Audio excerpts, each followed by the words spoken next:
Alrighty, people, just give me 1 second to get everything up and going. Running a little bit behind. Let me pop out the chat so I can see you folks. Chat. And let's get me up. All right. Hey, everybody. Can you hear me okay? Let's see what we got going on here. Sorry for the delay. I was looking for my intro music, and then I found out that my flash drive was detached, so I didn't have access to the music archives, and I decided it wasn't worth the time to try to get it to you. So here we are, sans intro. Let's see who is in the room. Can you hear me okay? Can I get a thumbs up on the sound? Let's see, who do we have in the room? Don't want just top chat. Let's get all chat. We got a good stream going here. I'm not seeing anything on the stream. Let's restore the chat. All right. We good? All right, cool. Now I'm seeing you guys. All right. Let's get a little pop out going. Who is in the room before I get started on other things? Al's in the room. My battery is low and it's getting dark. So poetically sad. Let's see.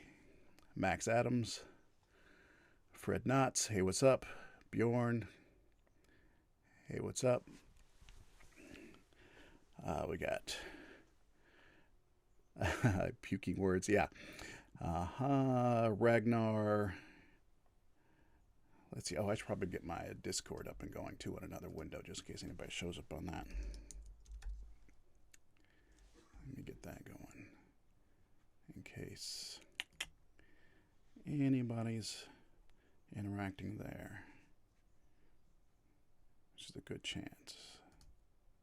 All right, so if any of my mods show up, we can take care of that there. The Fret, Niku, the Flat Earth Revolution is here.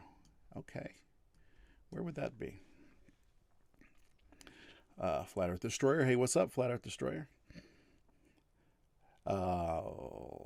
Tony, Demon Orb Heathen.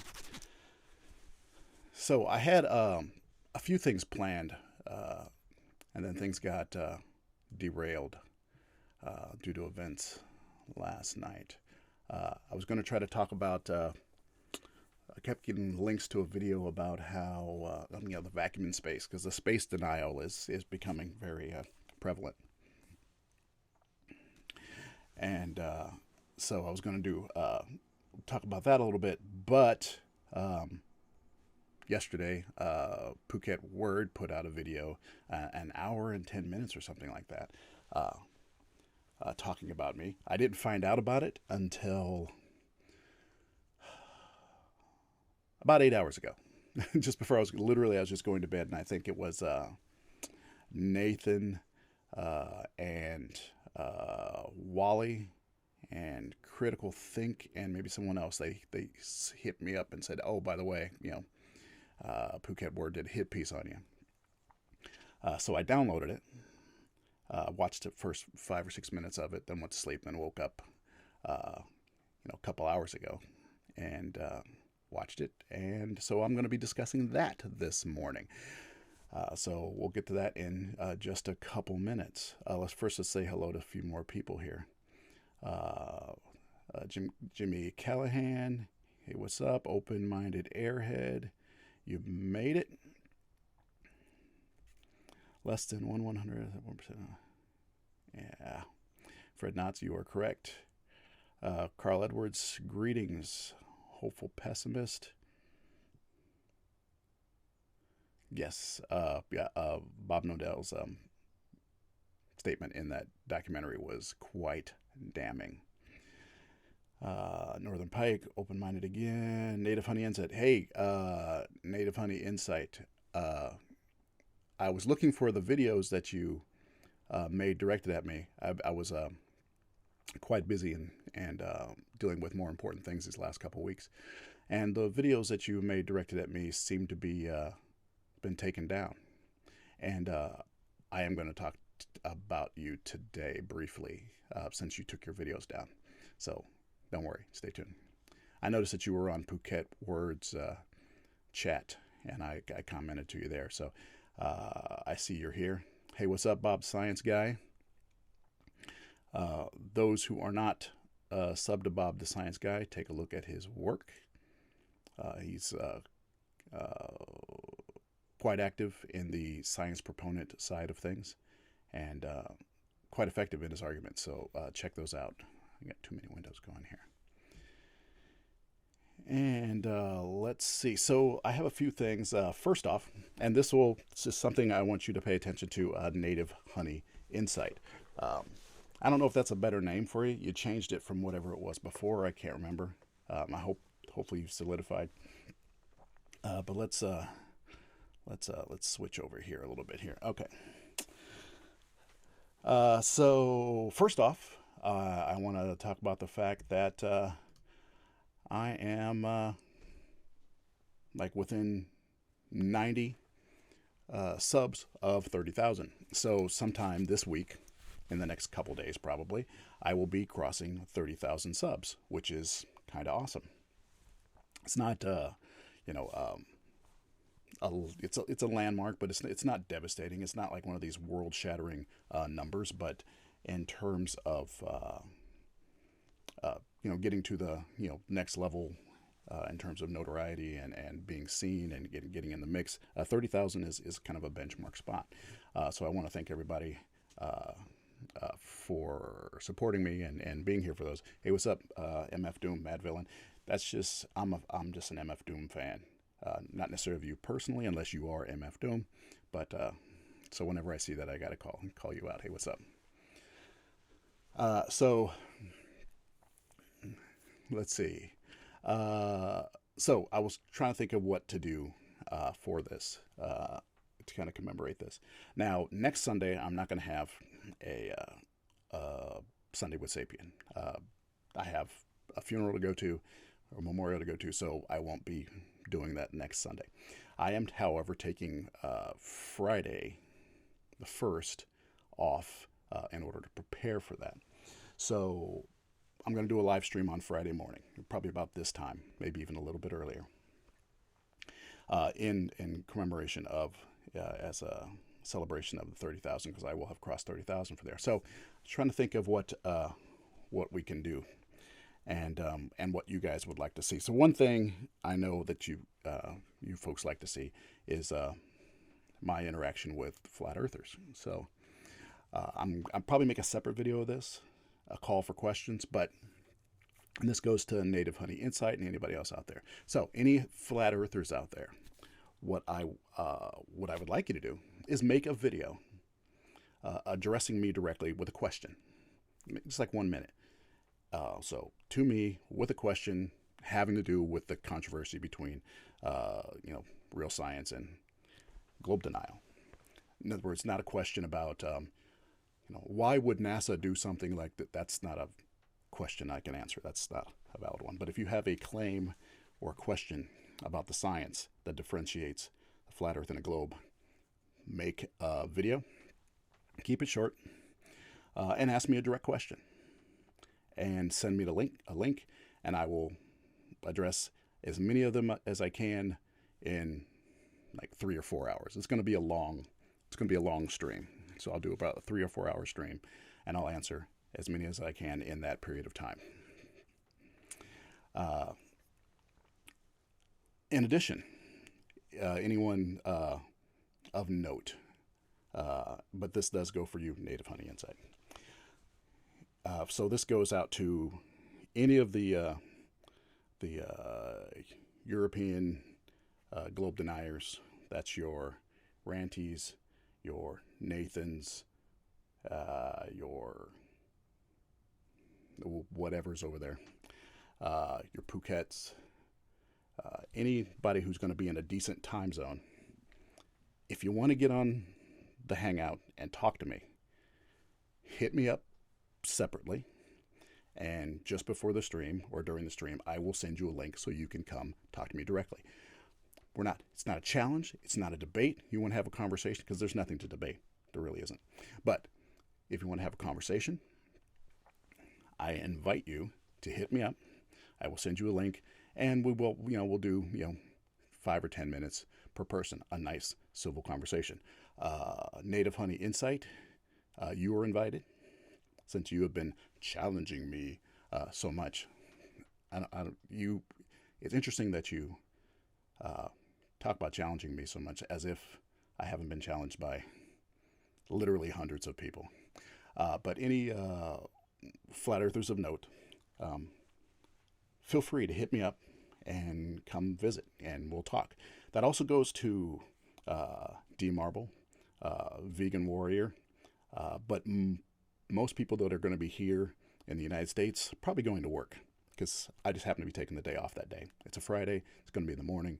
Most likely, the Western Hemisphere people aren't going to be available to come hang out. But if you are available, hit me up, and we'll have a talk. And because I think this is something that my subs would like to see. I'm not going to go. I know that Nathan and his crew will be up and available. They'll have just stopped their show. I'm not going on your show because you don't know how to act in a civil manner on your show. But I'm sure you will if you come on mine. So you're all invited. Just hit me up. I'll send you a link right before the show. That goes for you too, Native Honey Insight. Also, flat out hero. Because you don't seem to have a job, so you're invited. The Bloody Truth. Anyone who's clashed with me or made a video about me, come bring it.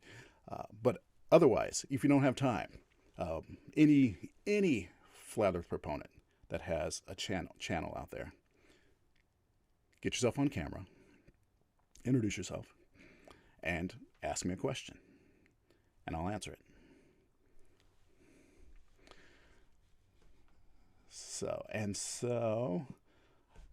And the reason I bring up, see, I had you queued up, Native Honey. I was going to discuss something to you, but as you can see, Native Honey has been quite active over the last couple weeks, kind of with this whole rhetoric of challenging, and so this is your latest comment to me, and this is all well and good, but I went to your page. You used to have things that were titled, to me, but when I went there was nothing titled to me, so I couldn't go over them. But if they're there, send me a link. My email address is GreaterSapien@gmail. I'll take a look at them. Or maybe I'll go over to, if I have time after talking about all the Phuket Word stuff, maybe I'll look at it after that. But so maybe change the title so I can know which ones they are. I'm not going to go look through all your videos to see if you mention my name. I'm not a teenage girl. And so you are invited to come talk to me, since you want to challenge me so much. So I was planning on talking to you. Before I go on, I have some notes to myself here real quick, which is who's here. So let me go back and take a quick look and see who's in the room. Crimson, I think Crimson 6620. At some point we should do a separate, and I will do a separate art discussion of my part of my life, so we can discuss tips and things like that. Someone says, but not Daniel Pratt. Oh, Daniel Pratt's perfectly welcome to come if he can stay civil. Yeah, but I'm assuming, he's going to be sleeping in or something. I don't know, but feel free. Yeah, anyone of note, especially anyone that I've had any major interaction, hit me up separately. Discord, Twitter, Gmail, GreaterSapien, and I'll queue you up, and we can do something on Friday morning. I will make a separate video, kind of an announcement. And most likely, I'm thinking I'll do some T-shirt giveaways and things like that, just as a maybe I'll do a quiz or something like that, and whoever answers the question or performs a certain act or something like that you'll get a T-shirt, just to give you guys something in appreciation. Let's see. Bum bum bum bum bum. So open-minded. The snark is in the room. Okay. So there's a couple things that that I have. What I also like to do every so often is go through and I just like search my name in terms of YouTube videos to see who recently has made a video about me. And, oh, I forgot. There's somebody. What's his name? Validation Boy. Apparently, Validation Boy has a number of videos mentioning me. I'm gonna have to maybe come up with something to deal with Validation Boy. But put it out to Validation Boy, since he has deigned to make several videos about me, that he is perfectly welcome to hit me up separate, come on the show. So there you go there. Who is not welcome on the show? And so I go through and I look at and I find people who've made videos on me. And so who's not welcome on the show? And if you see this person around, I think I've blocked them already. But this is something that happened most recently. This person here, InRem has made a video about me. I don't know. Probably you haven't seen it because it only has 105 views as of last night. But it's a video challenging my integrity, in which he repeatedly just says my name a lot, because that's, I don't know if he thinks he's a hostage and he needs to try to appeal to my humanity or what he thinks he's doing, but he repeats my name a lot. Jerry, you know how things are, Jerry. But it's a challenge to my integrity because, he's of the mind that I stole a whole bunch of money from people. And he has a challenge for me to go meet somebody at some lake somewhere, some coastline, and do some $100,000 challenge with that money that doesn't exist.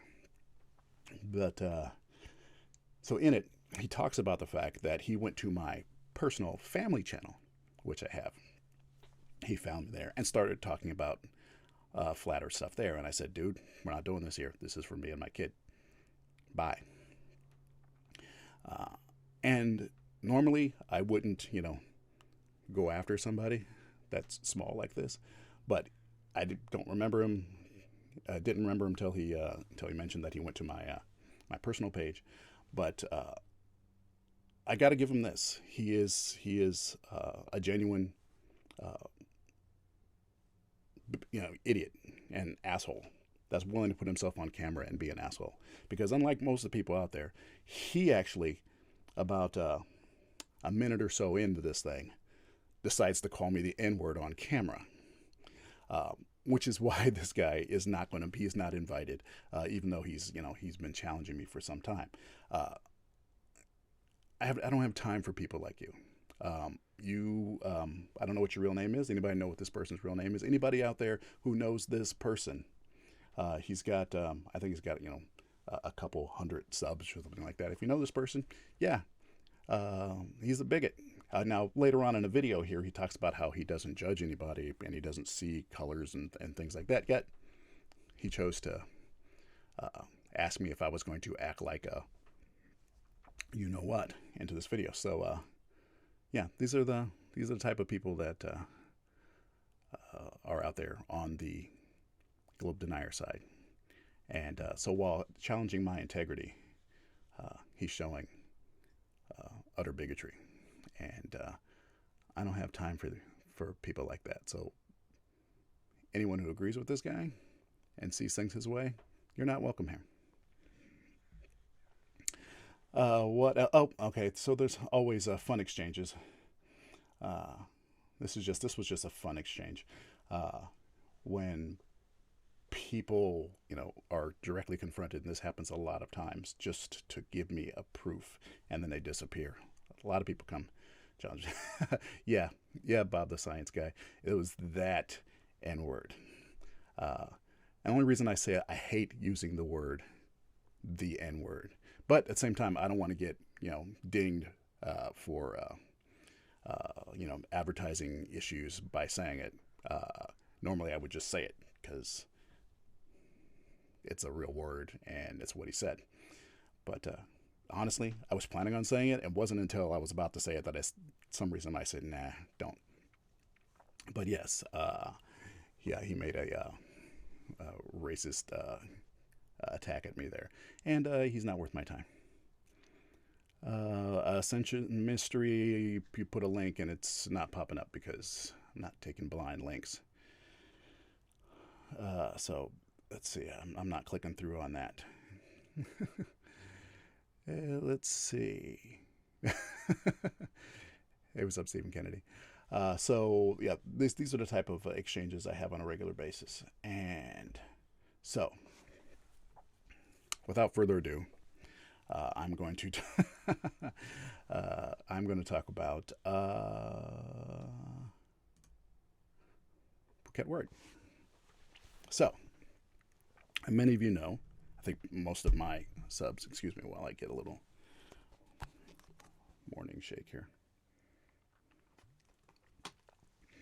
that I did a video on perspective, called Perspective for Globe Deniers, or Perspective for Dummies. And Phuket Word played a decent part in it, using his examples of perspective to show that globe deniers don't know what they're talking about. So he did a 1 hour and 11-minute hit piece on me, and ending by calling me the great ape, and saying that I was being deceptive. Now, first off, he called me a great ape. I think he thought he was insulting me, but given that I understand the scientific origins of mankind, calling me a great ape is not actually an insult. So I don't have a problem with that. He thought he was. But so I watched the video. Well, I was about to do watch the video, but I just told him immediately last night after that I'm going to be doing a live stream, and he should listen in. And when I got up this morning, this was his response. Why? So I can watch you telling more lies. I've had enough of your sophist rhetoric, having had put you right with your falsities, assumption, and biases. So he's claiming that he's not listening, and he might not be listening, but he will listen eventually, because I'm talking about him, and his ego won't allow him to not listen. So let's talk about his points in here. And the reason I'm talking about it is because he made a fundamental error and showed his ignorance again when he tried to make a claim about me being deceptive. What he says I was being deceptive on was actually his revelation of his own ignorance and lack of understanding of perspective. Again. Yes. So, I made myself a couple of notes down here so that I could remember, because I'm not going to go through the whole thing. It's an hour and 10 minutes. The vast majority of this center section is not it's not of any value. It's a lot of, kind of him making claims to try to show his own expertise, and that's fine, but it's not really directed. It's all comes back to what his end claim is, and that's really important. So he starts off about a minute in here, and he decides to go start off by talking about what type of who I am and what I am, in order to discuss what I claim. So let's see if you can hear this here. To be, and this will in fact put things into perspective. My topics are mainly science, religion, and politics, but as a card-carrying nerd, I will likely venture into comics and movies at some point. Though my videos often stress the importance of critical thinking, I am, like everyone else, a biased human being. So before we start, I think you should know more about where I'm coming from. I am a proud father, husband, atheist, agnostic, left-leaning. So what he does is he goes through my intro. And for the next 4 minutes, he stops and pauses and talks about the different things, the different aspects of my life. Uh, Basically saying, oh, well, he likes comics, means he's infantile. He's a Democrat. That means he thinks this way about the world. He's a science supporter, which means he has been indoctrinated a certain way.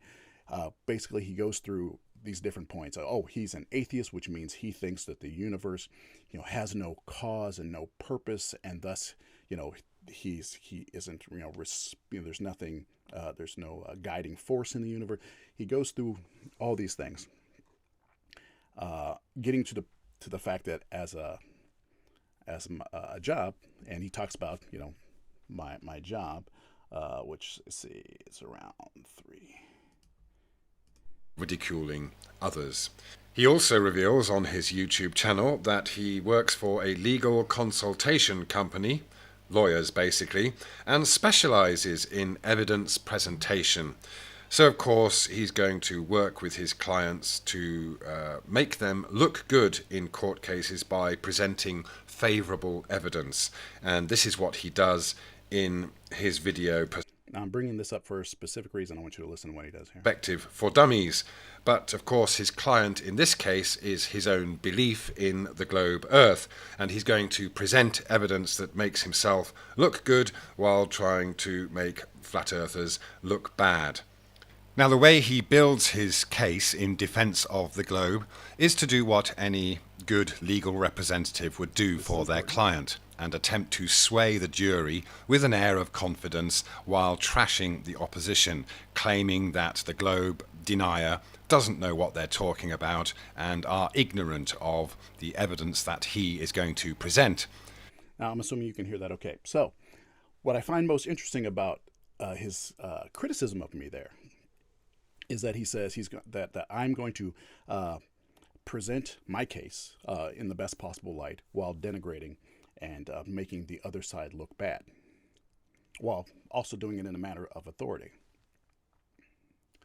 Notice that in doing this, he's acting as if he has an air of authority. And the last 4 minutes was not talking about my claims, was talking about me as a person. What he's doing is attacking my character beforehand in order to diminish the value of the things I say later. He's doing exactly what he claims I'm going to do, and he doesn't recognize it.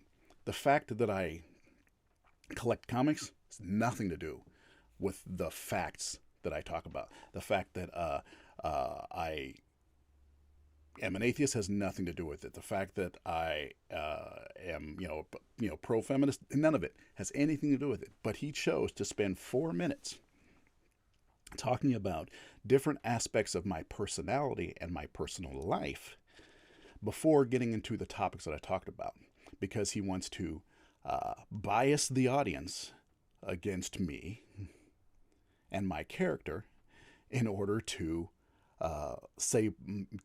get to the point where, oh yeah, I don't like his politics, I don't like his interests, he's not my type of person. So yes, I am more likely to believe Phuket when he says that he's being deceptive. And he's doing this while accusing me of doing that. And the fact is, in my video, I did not do that to him. I only talked to him about him briefly. And what I did was say that he has a limited knowledge of perspective. Didn't talk about him as a person. Didn't talk about his background. Didn't talk about his mama. What I said was he shows a fairly good understanding of perspective compared to other globe deniers, yet his knowledge comes up short. That was it. So there's a major difference between the type of character attack he's claiming that I do against globe deniers compared to what he has done against me. And honestly, I don't care, because his opinion of me doesn't matter. But it's disingenuous for him to make the claim about me while doing the same thing. His people believe it and they go with it, but I just wanted to point that out. But let's get to the crux of the argument, which is, let's see, about an hour in. a lot of this time he talks about how I'm right about this. He agrees with me on that. It's all about showing that I'm using the real science to set things up in order to slip a deceptive move in there to deceive people. So we get to let's see, 1 hour. Let's get about an hour. So really, he's basically said something that. Oh, real quick. He also throughout talks about the claims about the orthographic view and the Mount Rainier shot being a straw man that I brought up. Not understanding that a straw man is something that has been a view that has been imposed on the opposition that is easy to knock down. It's not a position that they've taken in order for you to easily take it apart. It's not a straw man when it is actually a claim that globe deniers have made. I didn't make this whole discussion of Mount Rainier and Mount St. Helens up out of whole cloth. Now, conspiracy cats may have put it out there as a dangling a little bit of string for the cat analogy. A little bit of string out there for globe deniers to bat at and jump at, and they did. But it wasn't a straw man because the perspective rules, the orthographic claims, the rise and fall that should be seen according to a flat plane is what flat earthers claim. They say it should act a certain way according to a flat earth. Now, a flat earther may not have been the first person to discuss Mount Rainier and Mount St. Helens. It may have been a globe supporter. But he was using the claims that they have made about how the earth is flat and how perspective works. So he was using their claims to present a bit of evidence that doesn't fit the claims they've made. They may not have made a claim about Mount Rainier, but they did make the claims about a flat earth. So it was not a straw man. Now, after that, when all the flat earthers started jumping on it, globe deniers, when they all started jumping on it and started making claims about it, it is definitely not a straw man for me to start discussing it about what their claims are. But he says that repeatedly to try to make it seem like this is just something I made up. But it's not. These are claims that globe deniers were actually making. Real quick, I don't want to forget about this. Max Adams has put in a super chat. Thank you very much. You have a statement to go with this at all? No, just a super chat. Thank you very much. It's much appreciated. So, back to this guy. So that's a constant thing that he brings up. He tries to claim that I'm making straw man arguments when I'm literally only going over things that globe deniers have made claims about. So then we get to eye level. And he says here that I correctly show what eye level is. Because it's my camera is sitting flat on the table. It's level. It's not tilted. It's not going up or down or anything like that. And so the middle of the camera view is eye level. And so he, young blue skeptic, man, thank you for the super chat, but hold on to that money, bruh. Hold on to that money. But thank you. It's much appreciated. And anybody who's not subbed to Young Blue Skeptic, what's up with that? Go sub Young Blue Skeptic. That's the future of science proponents on YouTube right there. So he agrees that I'm doing this properly. And he says I'm doing it properly here in order to set up the fact that I'm going to do a deception later on. Also, sub to Sean Hawkins, folks, if you haven't already. So he agrees with this here. And then he gets into my deception, which is a few minutes later.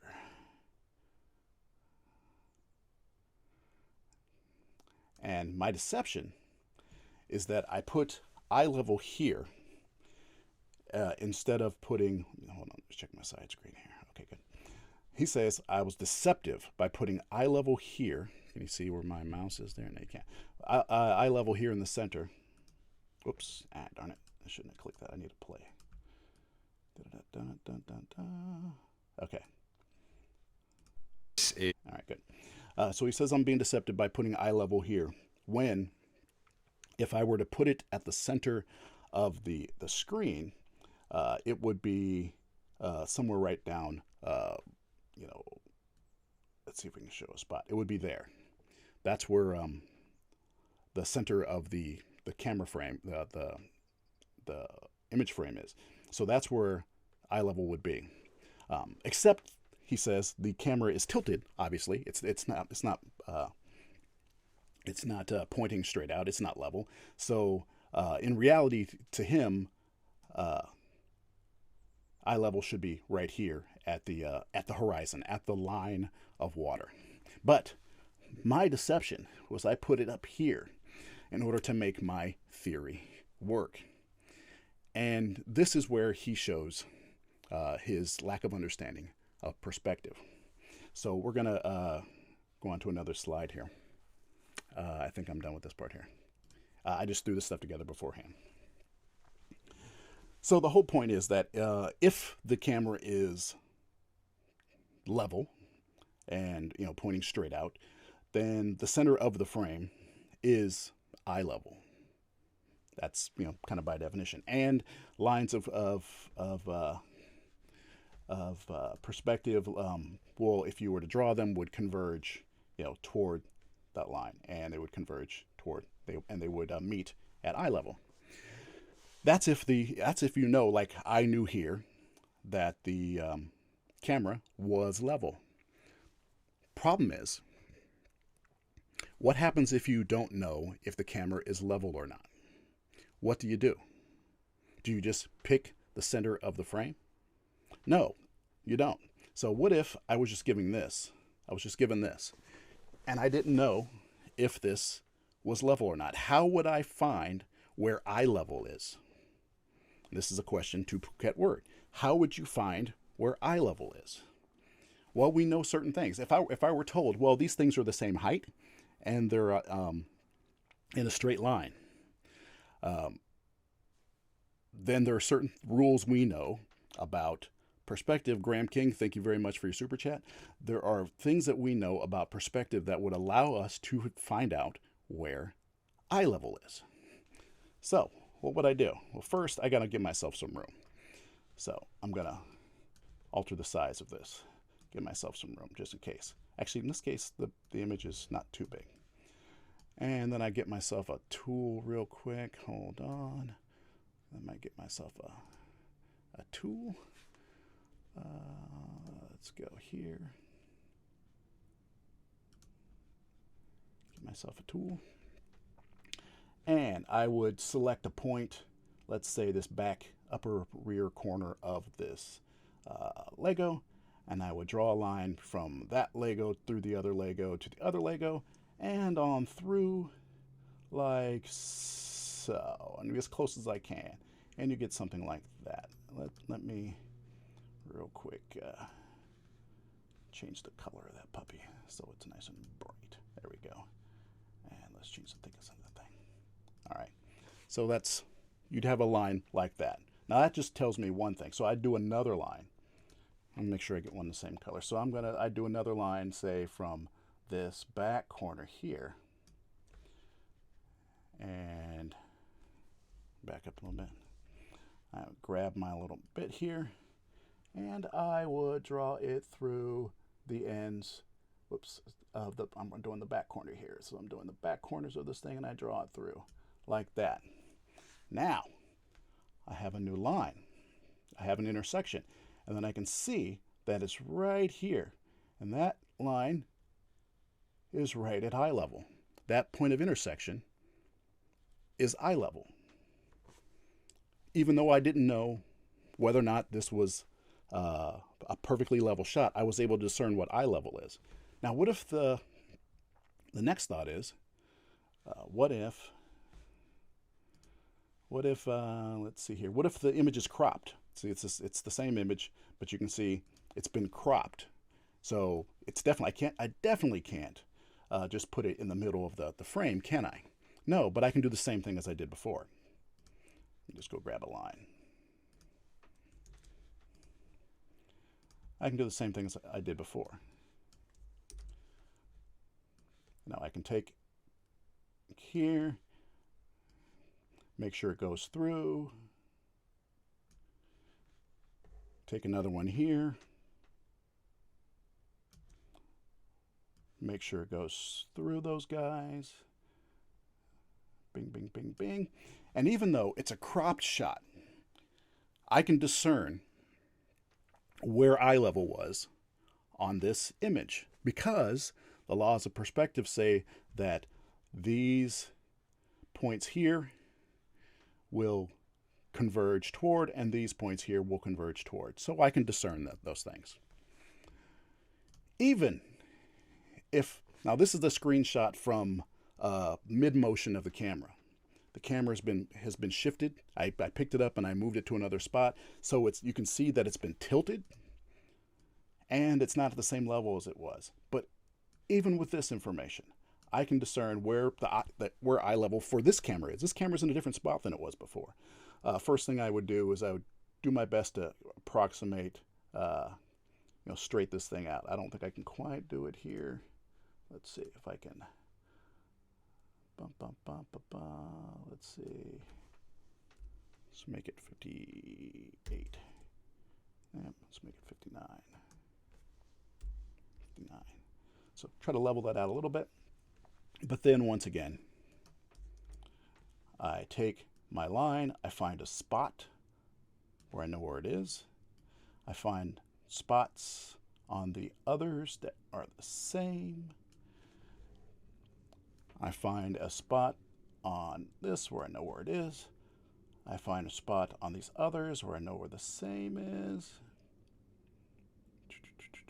Right through there. And so, as you can see, eye level is somewhere around here. It's gone up a little bit because I'm moving from one place to place, but that's where eye level is on this shot. That's how you discern things when you don't know. So let's get to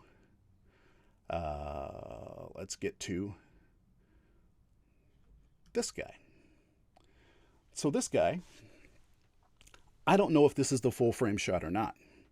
I don't know if this thing is pointing directly out level.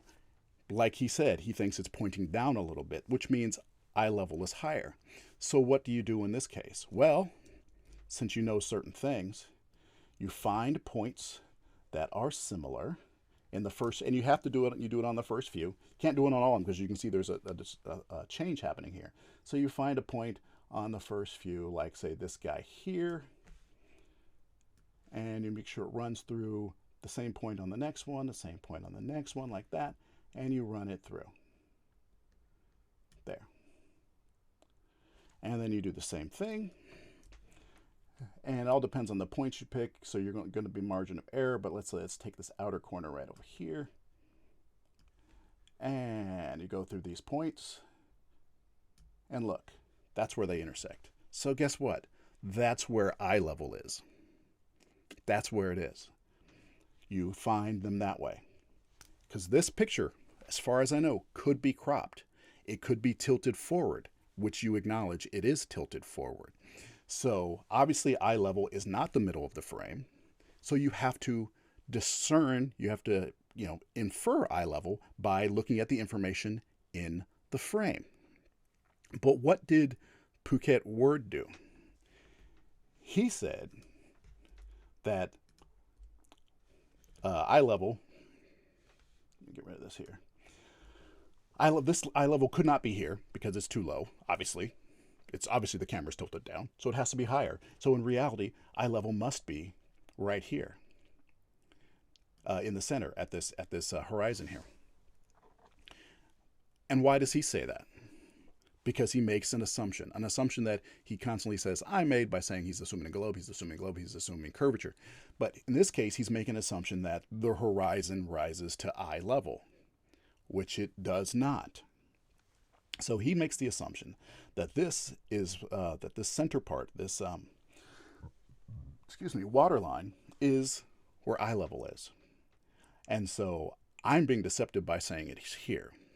Though what I did, and maybe I should have said, by the way, I had to discern what eye level is in order to make this claim, and I didn't do that. You can use that as a valid criticism of me, but to say I'm being deceptive is false. Whoops. So using the information in the image, I found out where eye level was using the laws of perspective that he agreed to early on. But he claims it's the center of the frame here. So, I have a question. Let's check something out. Let's assume for a moment that Phuket Word is correct about where eye level is in this image. He says, let me get another tool.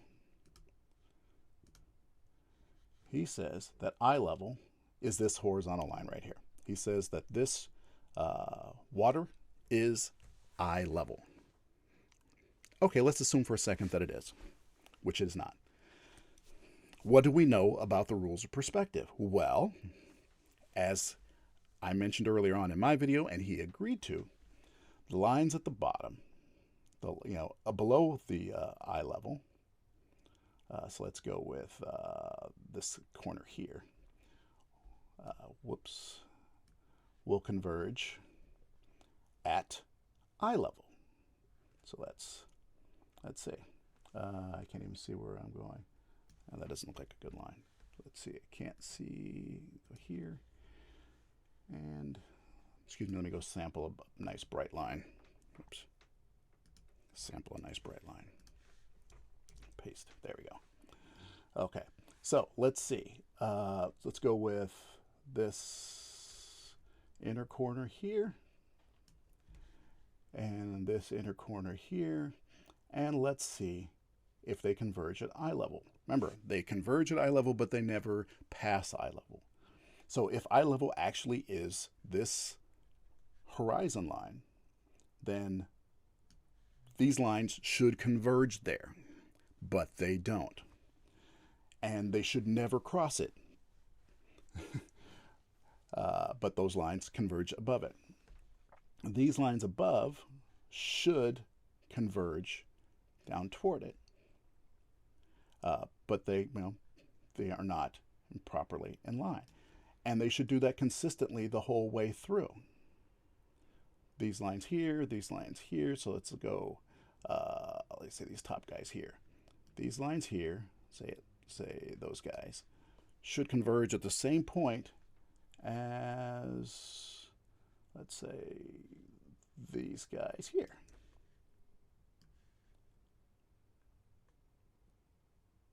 And it should be that horizon line, but they don't. They are way up here because these guys are going at a more severe angle than this one here. So even if this was eye level, this center spot, even if this center spot right here was eye level, these lines don't converge properly toward that eye level. They still show curvature. But that being said, let's take all those away. The fact that he claimed that my putting eye level here instead of at the horizon was me being deceptive was him showing that he does not understand how perspective works. He makes a basic assumption that eye level is at the horizon instead of going with the rules of perspective and saying that where the lines converge is eye level. And you can only take, and because the Earth is a sphere and there's curvature, you can only take the closer objects, because once you start getting into objects that are going over the curvature, that's a whole other issue. So you take the objects in the foreground, you find 3 or 4 points, you can find eye level. That's not deception.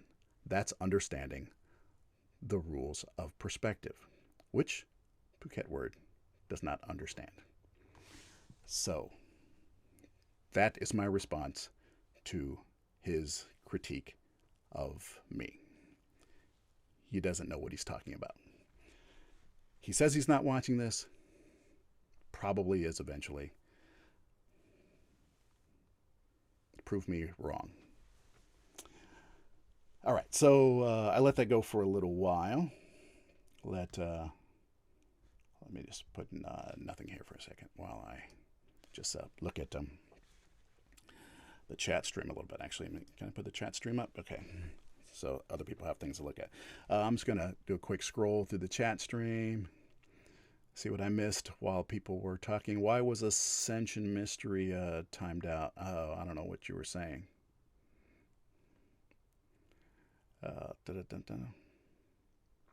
Let's see. I see Native Honey Insight saying, I'm not even talking to you. I'm talking to him. I know what he said, and I'm still asking for the challenge, which he's not giving me. Actually, I'm telling you right now, Native Honey Insight. Drop me a link, drop me an email, or hit me up on Twitter, or hit me up on Discord. And on Friday morning, you are invited to come on here and discuss something with me.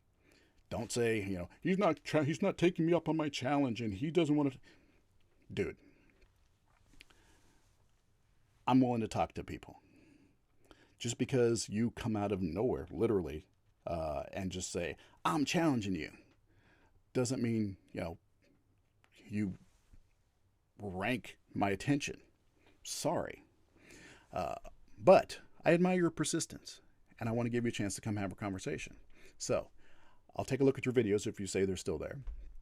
But you're also invited to come here and have a conversation. No more conversation than anybody else gets, but you're invited. So stop saying, I won't do your challenge, because it's not about doing the challenge. Come have a conversation. Or not. That's up to you. Let's see who else is talking. I'm just going to hit up the ones that have highlighted my name so it's easier to find. Let's see. So open-minded here, no problem. So yeah, that's my defense. He doesn't know his perspective, and he engaged in character attack in order to do it. Let's see. Fred Knotts, you are correct. Graham Houston, you are absolutely right. He will watch. Because he can't help it. Let's see. Let's see. Tusk Music says, you're going to be setting up an experiment in the next month or so. Don't have any YouTube experience. Asking Mangalobus if they would host it for me. Depends. I try to keep a certain level of quality content on here, even though I might come up short every so often. And since you don't have any YouTube experience, I'm not going to promise to host or to show what you have if it's not good, or if I think you're going down the wrong path on something. And it happens a lot. A lot of people ask me to mirror things. I don't know if you've noticed, I don't mirror things on my channel much. I think I've done a couple. That's just not my thing. I like to have my stuff up there. When you mirror something, even if you kind of agree with it, you're doing a serious endorsement of it, and there may be things in there that end up coming up short, even in your own opinion or someone else's, but you end up being tied to it. It's like joining an organization, a club, and all of a sudden you've got to deal with the history of that club. It's like, well, what about the fact that one of your members said this? I'm like, dude, I didn't say that. So I'm not really big on mirroring things. I will shout out and tell people to go watch, but I'm not big on mirroring stuff, unless I'm going to use it. Close that notifications. Unless I'm going to actually have the content, have my own original content going with it. It's just the way I do things. Fax Matter is curious about the type of drawing tablet I use. I use the screen I'm looking at is a Wacom Cintiq. It's a display tablet. I also use regular small Wacom tablets, and I use an iPad Pro. But my main one is this screen that I'm looking at here. Is a 27-inch monitor / tablet. Makes it so you can use your whole arm and your whole shoulder when drawing. Okay, it used to be cold here because it was early, and now it is warm, and I'm getting hot. Hold on a second. So the problem with small tablets is you tend to do a lot of wrist movements. You tend to do a lot of small things like this. When really to get some nice even movement, you need to draw with your whole shoulder, even if you're with your whole body at times, to get things really nicely. So there you go. Let's see. Anything else in the room? Okay. Is there anything else I had on my plate? There's this whole thing of the Earth. I mean, of space being impossible. Going around. I think Dr. John. I think the person's name is. I don't know if I'm correct on that. There's a video going around on that. I may have to. I think I'll do a separate video since I put like half hour or more into Phuket Word here.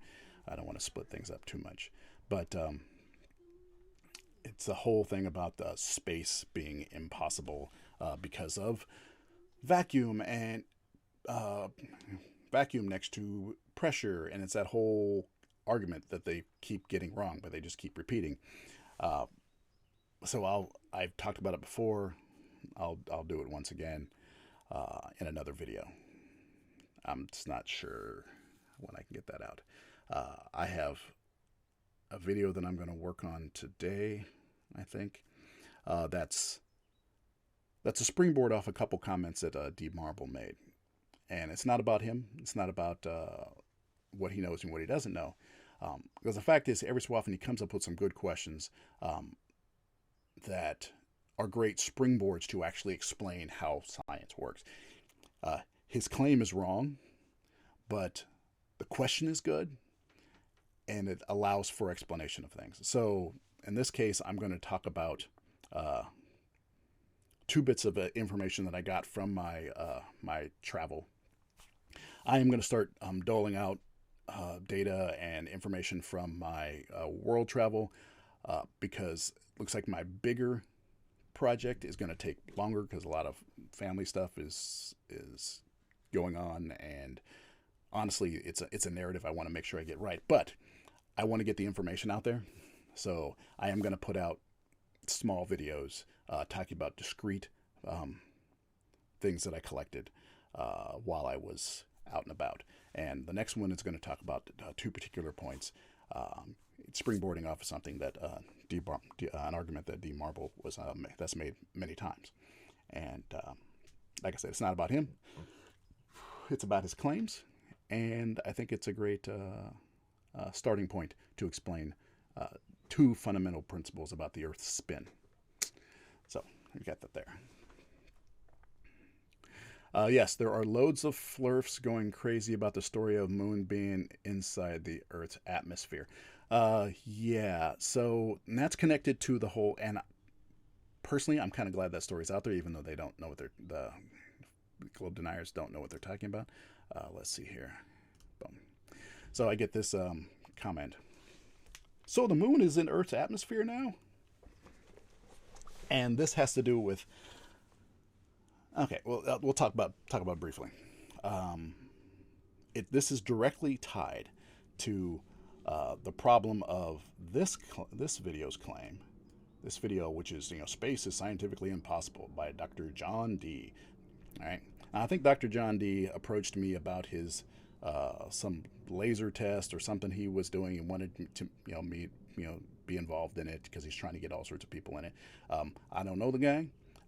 Don't know if he's valid scientifically. So I just didn't respond to him. He hit me up several times, and it's like, dude, I don't know you. I'm not responding to you. So there's this claim here. And think of the clouds. Okay. And so it's all about, vacuum chambers and all this type of stuff here. And the problem is, and there's a problem that is brought up by this fact that the Earth is the Moon is in Earth's atmosphere. The Moon being in Earth's atmosphere is just a perfect example of what science has been claiming the entire time, and what we have been, especially in this discussion, have been claiming the entire time. And that is, there is no vacuum. We call it the vacuum of space, but there is no vacuum. It is just less and less pressure. It is on a gradient. And so, the closer you are to Earth, the more dense the atmosphere, the further away, the less. To the point where we call it space, but there's still atmosphere out there. And what this is just showing that remnants of atmosphere go on for a while. It goes out far enough that it's still there for the Moon. It's not enough to affect the Moon. There's no drag because of it. It's just enough to affect the way particles, I believe, interact with the solar winds. I believe that's the issue. I can't remember. But it's literally what we've been saying. We have been saying from the start. There is no clear line. The argument that they always make, and I don't need to have this up anymore, the argument that they always make is that you can't have a vacuum next to a pressurized system. You just can't have it without a barrier. That's their whole thing. You can't have a vacuum next to a pressurized system without a barrier between them, a solid barrier between them. And we've said repeatedly, there is no vacuum next to a pressurized system. There is no vacuum next to a pressure. This does not exist.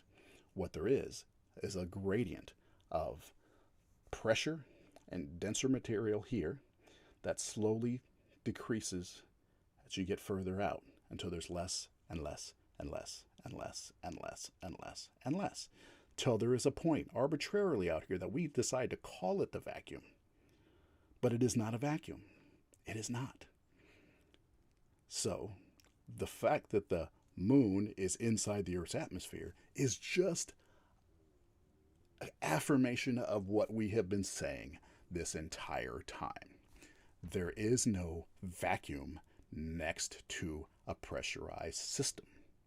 So when you, globe deniers, say space is impossible and the globe theory is impossible because you can't have a vacuum next to a pressurized system, what they're doing is making up a position that is not the scientific position. So they are making a straw man in order to knock it down. The scientific position is that there is a pressure gradient diminishing all the way out until you have very low pressure, but not a vacuum. You notice they never say you cannot have lower pressure next to higher pressure. They never say that because they know for a fact that that exists. What they say is you can't have a vacuum next to a pressurized system, which is not what anyone is claiming. So I will probably make a video on this just to say it more, separately so people can look at that. But that's the problem with this whole space is impossible thing. They are making an argument that does not reflect on what science actually says. And this news about the Moon still being in the Earth's atmosphere is a direct refutation of the claim that space is impossible.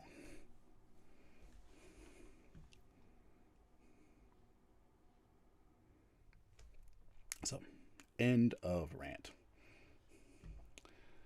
Let's see. Anything else? All right. Cool. All right. Anything else in the room? Anything on the Discord? I haven't checked the Discord at all. Folks, I've been chatting up like crazy. So, let's see.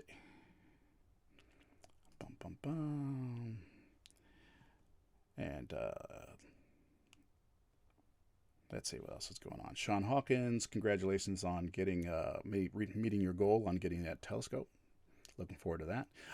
I actually do have something else I want to talk about briefly. And this is back to Phuket Word. Let's see if I can find this thing. Excuse me while I do a little bit of housekeeping. as I try to find a file. Let's see. Desktop. Shuri.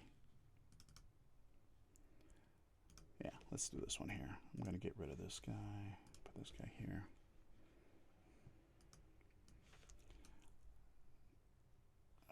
Because when the and I love you guys. I love you guys for all your support. Real quick, and this is something else for Phuket Word, because I want him to. I know he's going to be listening, and so this is something for him to do. All right.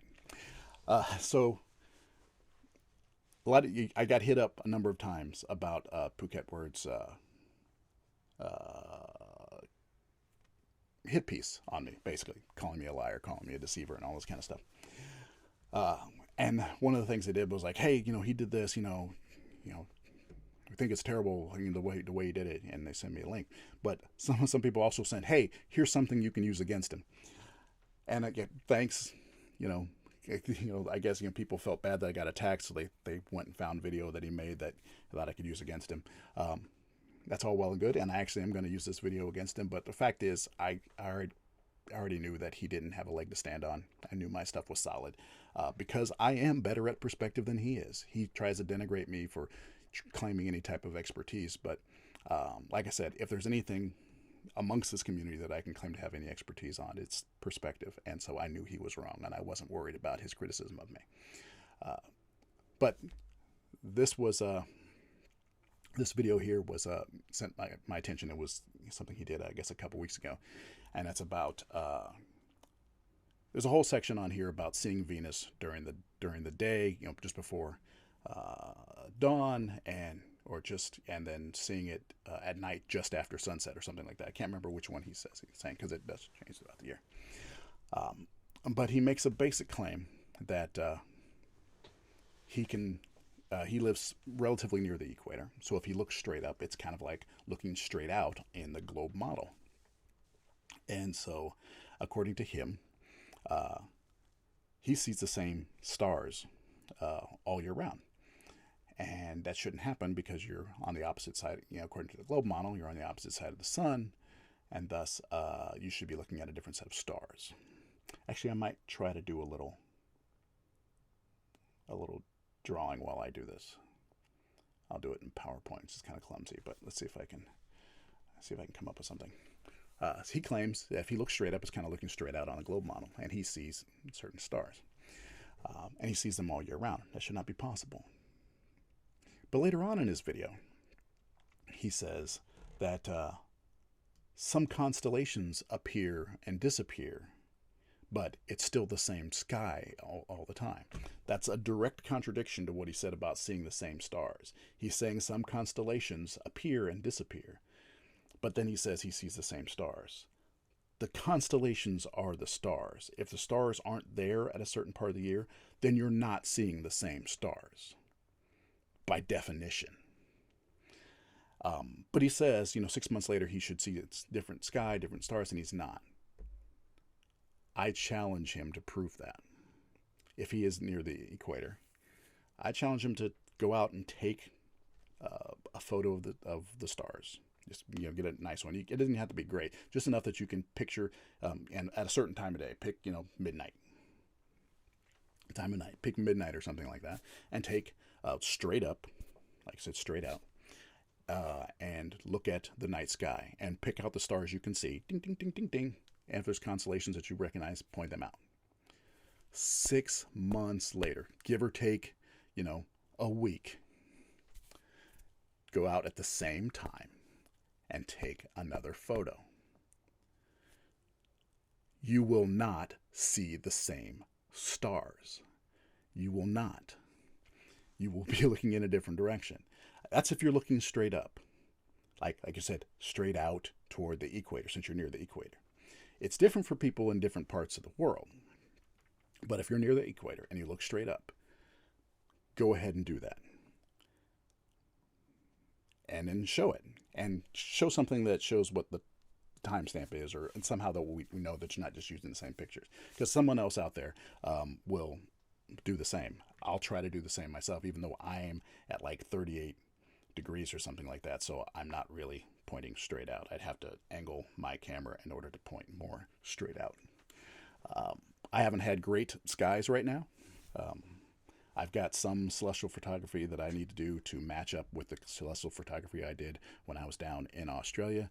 And since it's winter here and we can tend to be overcast, especially at night, I haven't gotten hardly any good shots. I got some crappy ones, and I'll be making a video with those. But I need better ones for my true video on the subject.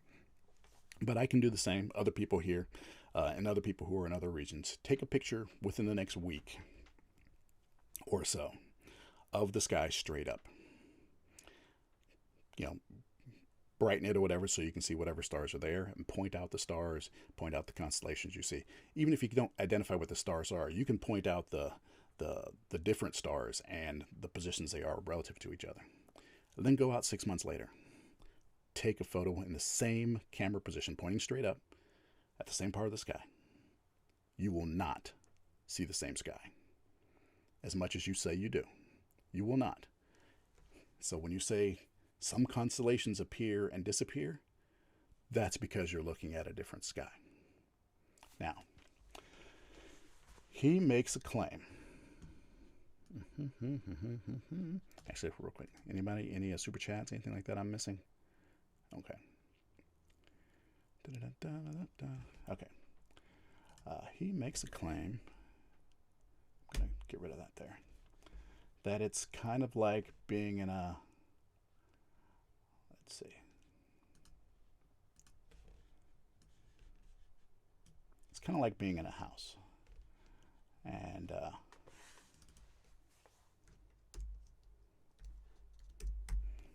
that the first part of the year, you can look out the front and you see things in the front. In the second part of the year, according to the globe model, you should be pointing out the back. And you should be seeing things out the back. That's what he's basically saying. Now I'm going to add two more things here. I'm going to add a top. And I'm going to add a bottom. I'm going to add a bottom. Okay. He says this is how it is. It's like, you know, like at your house. Like if one part of the year you're facing the front of the house, you should see a different set of stars. You should see the front stars. And then at the other time of year, you should be looking out the back, and you should be seeing the back stars. Okay. We're going to also say there's some top stars and some bottom stars. Okay. Now, so the next thing I'm going to do is I am going to edit this. Okay.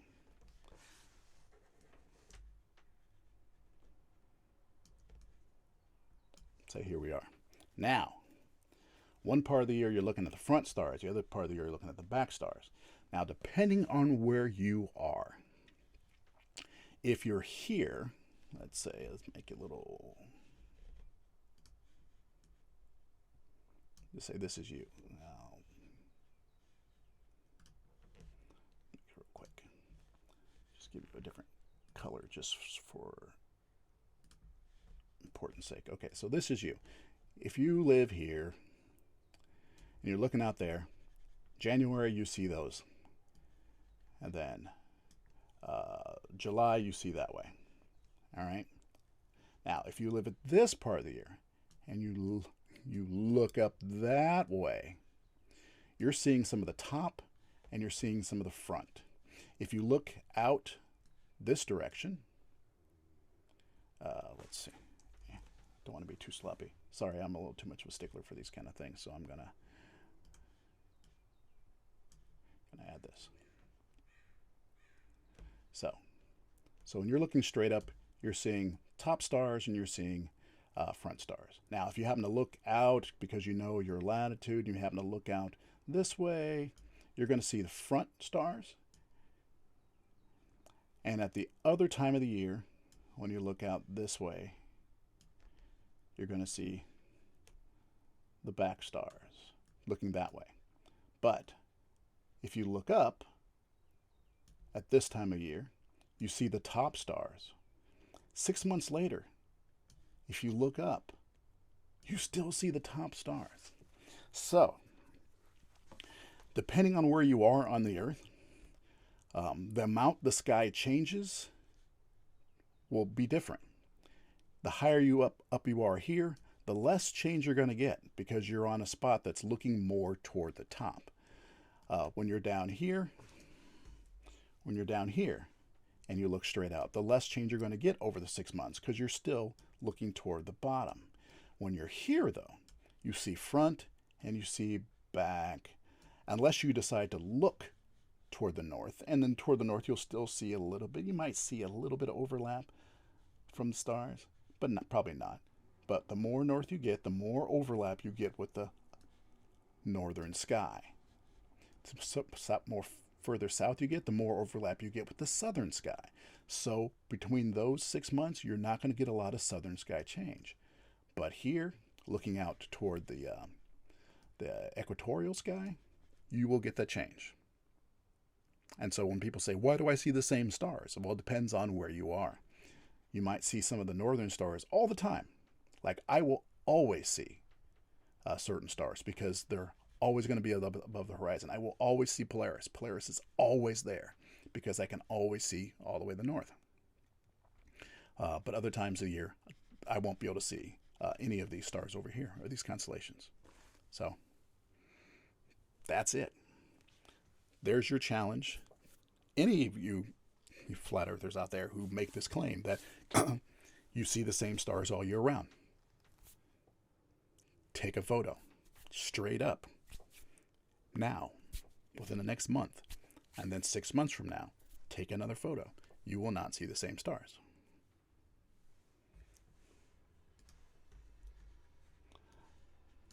So there you go. Something else to talk about there.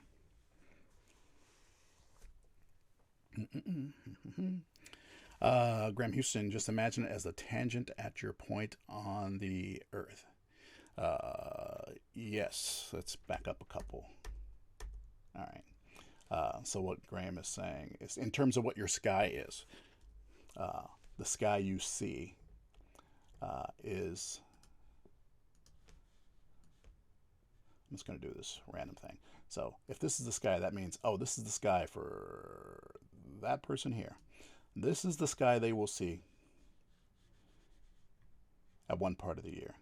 And then if I flip this thing around, let's see, so they're over here, and I flip this thing around, this is the sky they'll see at the other part of the year. Some of this up here will be the same, but here will not be. And Paul Story is asking, well, how was the point of the view of Polaris from Australia? It was poor. There was a planet in the way.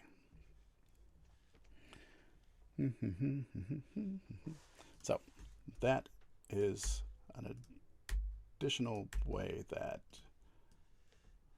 Phuket Word is incorrect about his claims. But he can easily prove otherwise by taking those photos. Let's see who else is in the room. So that is all my kind of prepared. I planned on talking about stuff. It's been an hour and 20 minutes, so I'm going to be, talking for a little bit longer, and then I'm going to go in and go out and start my day and prepare for these other 2 videos I want to do. I went out and did a little bit of celestial photography the night before last because it was a relatively clear night. Problem is, it was cold as heck, and it was really late when I got to go out, so I only got like 20 minutes of actual star footage, as opposed to I want to go out and get at least an hour or at least a couple hours of good star footage to do what I want to do. Where's Wally's in the room? If you're not subbed to Where's Wally, hey cat. Hold on a second. I need to do something with this cat real quick. Talk amongst yourselves. Let's see. Talk amongst yourselves. Be right back. Shush.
out he goes, finally. All right. All right, people, I'm on my way back. Sorry about that. I'll make sure all the advertisements happen right in this spot.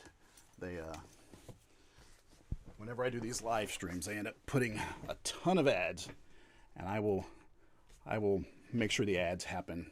I will move the ads to that spot right there, so then you'll be able to skip over them. Be an ad break. All right. No, that cat did not need love. That cat needed to get out. And so I'm on the second floor here, and he jumps out the window and goes down the side of the. And if I don't, he'll decide to start spraying something until I do. So yeah, got cat sniped. Let's see. Make sure I don't have any other inputs going. I don't have my headphones on. Oh, looks like I got another super chat. 50% down payment on your forthcoming video detailing the trip down under. Remainder to be paid upon upload of the video. Oh, I like it. That's good. That's Plin 2112. That's nice. I like that. All right. All right. Let's see what else did I miss here in terms of super chats. Any others? Let me pop up here.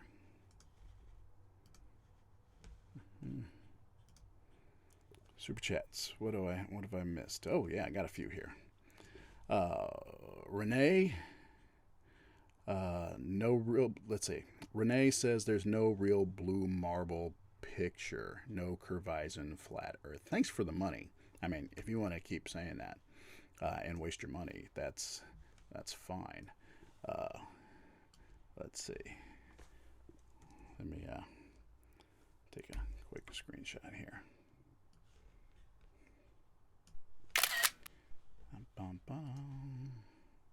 Desktop screenshot right there. Put these up. All right, cool. All right, so we had Max Adams with Super Chat. Thank you very much. Young Blue Skeptic. Again, save your money. Thank you very much. You do a live stream, I will pay that Super Chat forward. J.R. Perez, supporting any way you can. Thank you very much. He or she. Sorry, I don't want to assume. I'm not looking at the avatar there. Graham King, 2 pounds as well. Plin, you just spoke to that one. Renee, twice. No south, $2 and $2. No south to north flight. Path, flat earth winds. No, that's not actually how science works, because something, a particular flight doesn't exist. And I'm assuming you mean South Pole to North Pole. But just because something's not happening doesn't mean it's not possible, and doesn't mean you win. That's just not how science works. And then Renee also says, no real blue marble picture, no curvizon flat earth. One, curvizon is an idiotic term. That's just stupid. Whenever I mention that to someone who's outside of this discussion, like when a friend of mine says, what's going on with that kind of stuff, when I say, oh, they like to say things like it's called horizon, not curvizon, they laugh like you guys are idiots, because it's a stupid term to say. And then let's see. And saying there's no real blue marble picture is just false. There are dozens that I know off the top of my head. There's the original blue marble, which was a real blue marble picture. There was the composite blue marble, which is not a real picture. It's a composite, even though each part of it is like of the Earth itself is real. And then they composited it to make the larger thing they did. And the reason they did that is because they want to be able to zoom in and turn it. And if you want to make a three-dimensional model of something like that, you can't. We don't have holographic cameras. We don't have a camera that can just go click and take a picture of the entire being of something and then display it out like it's Star Trek or something. Oh, look, this was this person. No, we can't do that. So in order to get an interactive globe like that, you have to take a bunch of pictures from different angles, put a composite together, so then you can do that. And that's why that blue marble that everyone talks about being a composite and not being real was put together. It had a specific purpose. But the straight photos of the Earth are straight photos of the Earth. And there are dozens of blue marble style ones. And there are thousands, if not millions, of deep space photographs of the Earth from deep space satellites. Millions. So to say there's not, it's just ignoring the ones that exist. And then I got one from Bjorn Kamitz for 20 sec. And thank you very much. Much appreciated. I think something else might have come in while I was out. I was talking about something else. All right. So thank you all very much. Let's go back to here. Go back to there. All right. What else is going on in the chat? And make sure I'm not ignoring anything of importance. There. Oh, I think I got rid of my window. Hold on. No problem. All right, what else is going on in the chat? Bum, bum, ba-da. Let's see. My name here. What video editing software do I use? I use a bunch of different ones depending on the type of project. So I used to be major Final Cut, and I still use it a lot. I've been using Adobe Premiere more. And now, depending on the type of, I tend to do things in Premiere. That's because I can easily export the audio to Audition, and then I can tweak the audio if it's funky, if there are weird pops or the levels are weird. It gets an easy audio export and import, so it's really integrated. So that's the main reason I use it. Also, it's easier just in terms of file keeping and file size. It helps with structure and organization. But now I've started using, like what I'm using right now is this OBS open broadcast software or whatever they're calling it. And I like it for certain types of presentations that are more like slideshow based and kind of this picture-in-picture video review style, like I did with my review of Behind the Curve. That was done in OBS. Now, the problem is it was the first time I was using it, and the audio sync wasn't quite right, and so I need to tweak that a few more times. Hopefully, I'll take care of that today. So with my next video, I'll probably be using the same thing. And that can be used as a recording software. It doesn't have, some of the cooler effects that I tend to like to use, but in terms of plug and play and ease of editing, it's pretty good. And it just requires a little pre-planning. Normally, I see I got no super chat. I will write out a script of what I'm going to say. I'll have whatever evidence I've done, say if it's based on something, I'll have that. I'll have the data from it so I can throw it into the script. And then I'll just do the narration the way I want to do it. And then in the editing bay, I will pull in, I'll say, at this point, when I'm talking about this, let me go find an image of such and such, or let me make an image of such and such, and I'll create it and I'll stick it in. And so it kind of allows for change as I go. As I look at it, I go, it might be better to have one of these. It might be better to have one of those.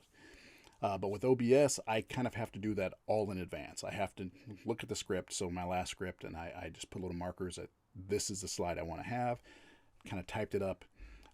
And then before I recorded, I had to have all those slides ready and have them queued up, so then I could just hit my down arrow key and go to the next slide as I was talking. It did make it for a tighter interaction. When things were playing on the screen for you guys, I was actually watching it in real time, so I knew exactly what was said and I could react to it in a better way, as opposed to me just kind of pausing and waiting for 10 seconds because I know I'm going to fill it in with 10 seconds of somebody else's audio and then sticking it in. But it does require some forethought. So OBS has been pretty good. And I also use like iMovie when I do things on my phone. And I'll use I'll use PowerPoint to make slides that are easily exportable into a movie. So you can use all sorts of stuff. It doesn't really matter. I never stick to one because no one thing does exactly what I want. So you bring all the tools in your toolbox.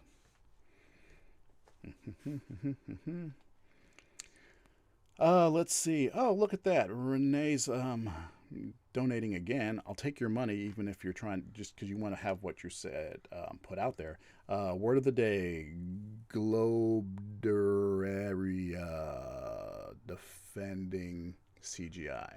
I'm not going to say it right because it's nonsense. Defending with CGI. Yeah. So what you're doing is you're taking a few examples of admitted CGI, and it's not like they were caught and they admitted it. They were proud of what was done because it was really well made. Admitted, it's not even CGI. It's a composite. It's a different thing altogether. Taking examples of those and choosing to ignore all the other ones, and so you're showing that you actually don't have any respect for evidence when you do that. Because what you're just doing is you're assuming. There's no evidence that these other photos are CGI. None. But you know that this one was a composite, so you just say, hey, they all are. And that's just you choosing to be unscientific about things.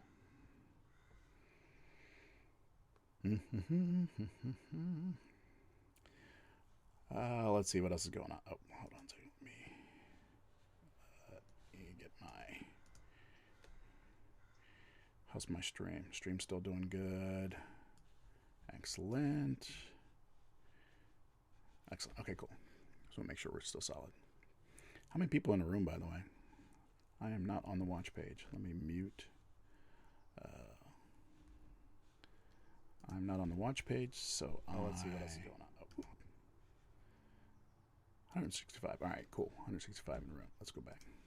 What else is going on? North, South, Stanley, blah, blah, blah. Okay, cool. Yeah, I'll warn you guys next time. Actually, I'll have the streaming going with the chat right now so that you guys can have your pretty avatars up there. 165. Let's see. Richie Rich says hello. Oh, that's going by pretty fast. Okay. Let's see. Graham King 165. Globe equals. David Reed said globe equals nonsense. Okay. That's not really an argument, but if you want to say so.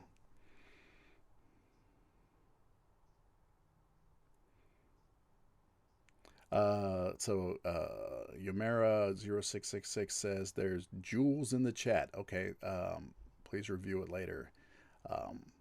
Cool. Thanks for letting me know that there's some good stuff in there. I will give it a scan and see what's in there. Tommy, the fact that Renee keeps spending money in order to say something that makes no sense is okay with me. Digital Jedi Master, you're always late, but hey, you're always welcome. Nice to see you. I am gonna do this probably for just about another 20 minutes or so, and then we're gonna be done. Let's see who else is in the room. Are any of the flat earthers in the room? Are there any flat earthers in the room that have anything to say? Oh, and is there another super chat? Don't want to ignore the super chats if they're out there.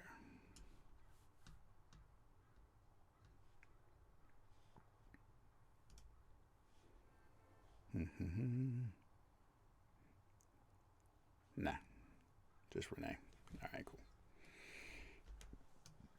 So seriously, any globe deniers in the room that have anything that they deem important to say?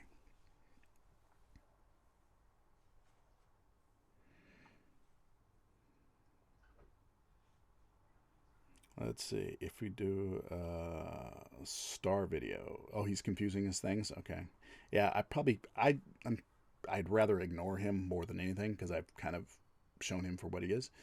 But I'm curious if he's willing to put up evidence of his claim that he sees the same stars 6 months apart, looking at the same part of the sky.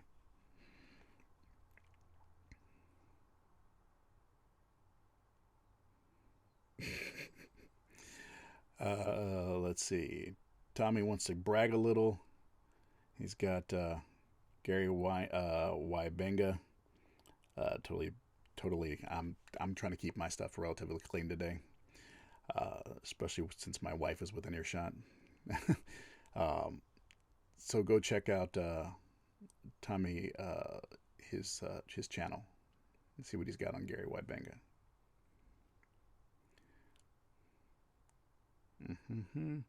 Holographic moon stuff.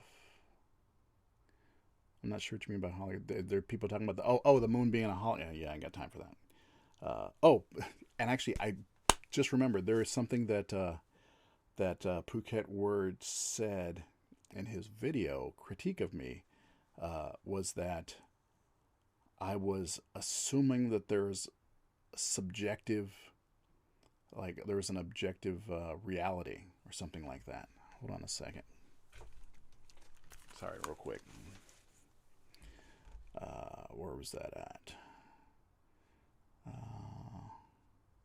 Let's see. Real quick, I'm going to see if I can cue this up. I think it was right. You're going to hear him talk in a second. Let's see. Now, that is a claim of an objective reality. So let's set this up here. First, let me explain how this diagram is correct, and then I'll show you. The echoes in A basic rule of perspective that I mentioned earlier is that the farther away an object is, the smaller it appears. How much smaller is an inverse proportional relationship to the distance. That is, if it is twice as far away, it looks half as tall and half as wide. Now, that is a claim of an objective reality. But when it comes to making observations, they are always subjective. Yeah. So he's literally saying that there's no objective reality. And when someone tries to say there's no objective reality, if he's saying there's no objective reality, he's saying that the rules of perspective don't exist. That basic rule that I said isn't a real one, because I'm making a claim of an objective reality. Now, if we can't say that there is an objective reality, we can't have a discussion. There's no value to a discussion with someone who claims that reality doesn't exist. You just can't. And that's actually how far I watched last night before I turned it off. Said, oh, okay, this is going to be one of those. I got to go to bed. I've got that far. And I said, no objective reality. Is it worth my time? And literally, if there's someone who says there's no objective reality, then you have nothing to discuss. There is nothing to discuss. Because if there's no objective reality, you get to start making things up to fit whatever you want. And so, yeah, that's just an additional claim that he made. Let's see.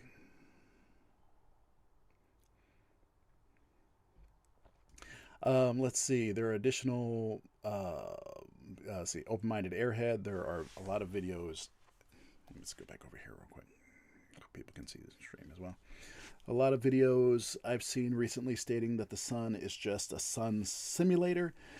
Do I feel like touching on that topic? It's an ad hoc excuse to make up for the fact that reality doesn't fit what they claim. It's that whole no objective reality thing, which allows them to just make up rules.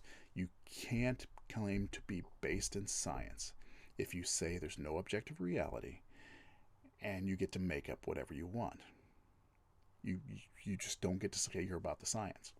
So saying the sun is a simulator with no evidence of it is just your way of saying, oh, well, if the the sun moves at 15 degrees across the sky everywhere on the planet, no matter about 15 degrees across the sky per hour, across the path of the ecliptic, no matter where you are on the planet, which doesn't make sense over a flat earth. So let's say the reason it doesn't make sense is because it's not an actual object. It's a simulator. And it's a simulator that's projected into the minds of individual people. So you're just making up excuses for the fact that the reality doesn't fit your model. That's not science.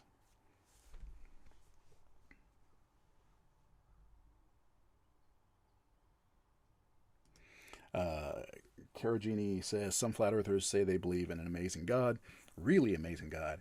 It can't even figure out how to make living on a globe work.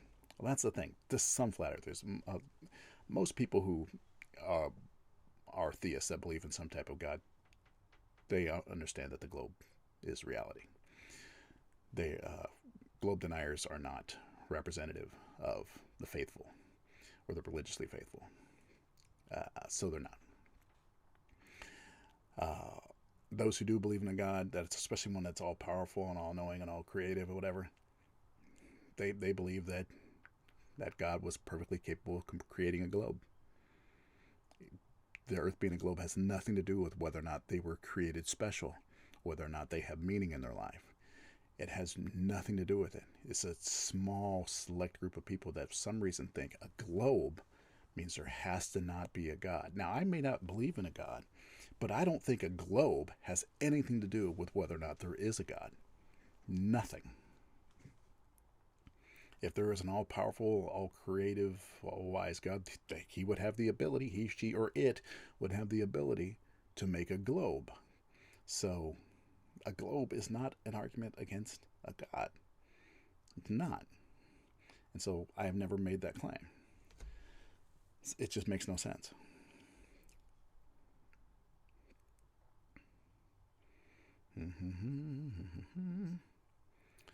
Let's see. Polaris. Somebody's made a comment about Polaris and the northern celestial pole. Now, the Earth, someone here is saying the Earth is a Schrodinger's cat. Not the Earth. The sun and the moon are Schrodinger's sun and Schrodinger's moon. They exist in the perception of the people watching it, apparently, according to these globe deniers. It's funny, as I was starting to say that, I had to make sure I said, according to those, because I know someone will just take a little snippet and say that I said that was the way things are. It's amazing the things they have to come up with. So yes, the moon and the sun are Schrodinger's cat.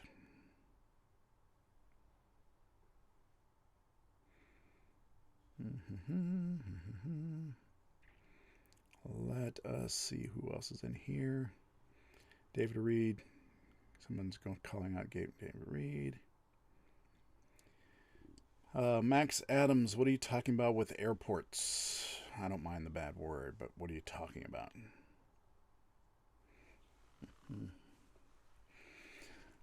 Polaris, located almost exactly at the north celestial pole. The center of spin stays in a place stars further away from the north. Yes, the northern and the southern celestial poles, the rotational point of the northern stars and the southern stars, are direct evidence, again, for a spinning globe. Yamaro, let them talk about refraction due to gradient atmosphere, then ask for their pressurized dome. So yeah, the problem is they, Yamaro, globe deniers are perfectly, they cannot argue against pressure gradient. They can't, which is why they won't talk about a pressure gradient being the nature of the globe atmosphere. Because if they acknowledge a pressure gradient being a part of a globe atmosphere, then they can't talk about vacuum next to a pressurized system. But the globe model is a gradient atmosphere, which they know exists, so they try not to talk about it as much as possible.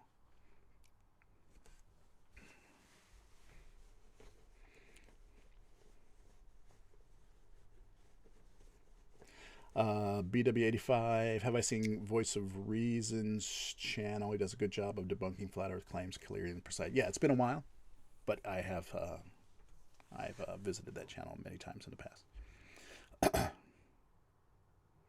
Mm-hmm. Hamster54 says, anyone who wholly trusts their senses is a fool or an idiot or both. There's a reason, well, it's true, but there's a reason why we invented tools. And we invented all sorts of devices to enhance our natural senses, because they are limited, and they aren't that reliable. They're good for survival. They're excellent for our survival. But for true measurement of our environment around us, they're not very good. And we recognize that as a species, and so we started making tools in order to make them better. So, yes, you cannot rely on your senses. You rely on your senses for certain things, and then there's a limit, and so then you move on.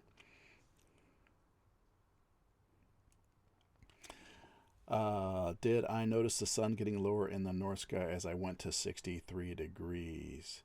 Wally, where's Wally's here? I can't say I did, because I remember by the time I got there, it was pretty far into the flight, and the window was down pretty good, because there was so much sun coming in. By the way, once again, if you haven't, which I think many of you have, and I appreciate it, go check out Where's Wally's channel. Check out his video. Please put another link up to it. Where's Wally? His video, The Day the Sun Stood Still, I think it's called, about my trip from Perth to Johannesburg. He put an ungodly amount of time into comparing the KML file to my actual flight footage, to satellite imagery, to Google Earth, to pick out key points that show that what Google Earth shows does reflect what real world shows. What satellites show does reflect what actually is happening in real time. Taking images from my video and knowing the location due to the KML file and the timestamp, and looking at the cloud cover, and then going to similar times in the NOAA weather satellites, and seeing that the same cloud patterns are being, at least the general, it's kind of different, scale. The general cloud patterns are being seen on the real-time satellite images as being seen out my window, is a great deal of cross-referencing to show that not only was I where I said I was, and did I do the thing I said I did, but that the satellites actually are capturing real images of the Earth at that time. It was, I was planning on doing some comparison of what I saw at the window to Google Earth and things like that. I had no intention of going to the level of detail that Where's Wally did, and now I don't have to, because he put in the work, and also a little help from Wolfie on that. Well, there was a considerable amount of help from Wolfie on that, but on my end of it. But on Wally's end, Wolfie put a little contribution of a little message as well. But the points that he came up with were brilliant, and he executed it really well. And I'll do a follow-up to bring up a couple more points that are really devastating to the so-called flat Earth model. But got to give hats off to Where's Wally. Did a tremendous job on that, and we're talking about him getting some more data from my trip to do things with that I know are going to go above and beyond anything I could do. So follow him, sub, put the notification on. Whatever he comes up with next is going to be good. So do that.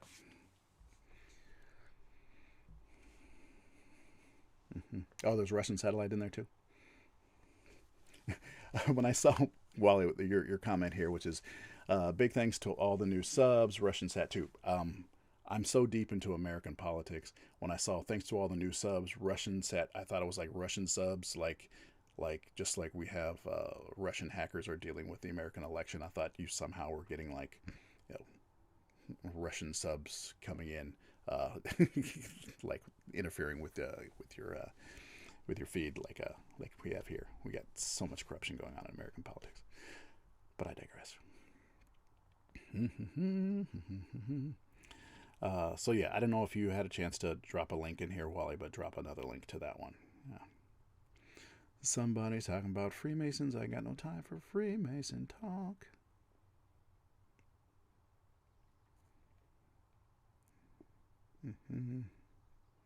Let's see.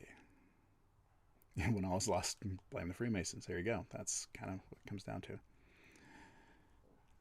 Let's see. You blame the Freemasons or the Jesuits when you don't want to go as far as being overtly bigoted and blaming the Jews.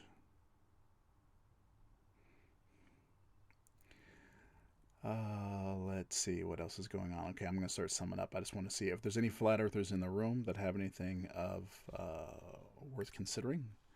Please chime in now.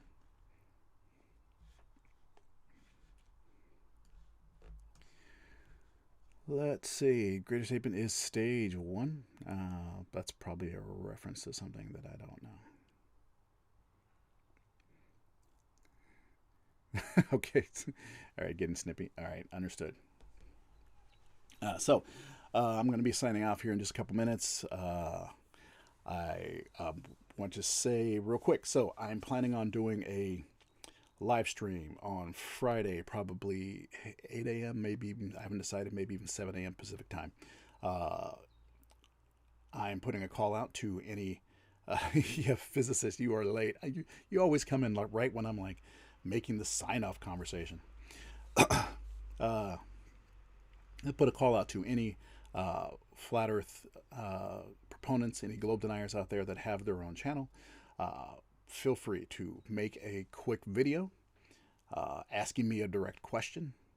You know, make a direct question about the controversy between globe Earth and flat Earth claims, and send me a link just to like GreaterSapien at Gmail, or to Twitter, or to Discord, but it'll get lost probably amongst all these comments on this one. Send me a link and I will respond to it during that live stream. I'll do as many as I can in 3 or 4 hours that live stream will go on. Any other prominent globe deniers out there? D Marble, Vegan Warrior, Flat Out Hero, or something like that. What his name is. Any of you guys who are Western Hemisphere guys, I don't really expect you guys to be available. You probably have jobs. I will be taking that day off, preparing for some other stuff, so I'll be available. But those who are in the other hemispheres, feel free to chime in. If you want to come on and talk to me for a few minutes, that's the whole Nathan Oakley crew, Phuket Word, any of those folks. Feel free to drop me a line and a private email, and I will send you a link to the hangout during the show or just before the show, and we can have a conversation. And that includes Native Honey something, someone who was challenging me earlier. So you too as well. So that will be Friday. That'll be my 30,000 sub celebration. I will probably do some minor quizzes and maybe some t-shirt giveaways and all that to celebrate all the support you guys have given me. So we'll be doing that.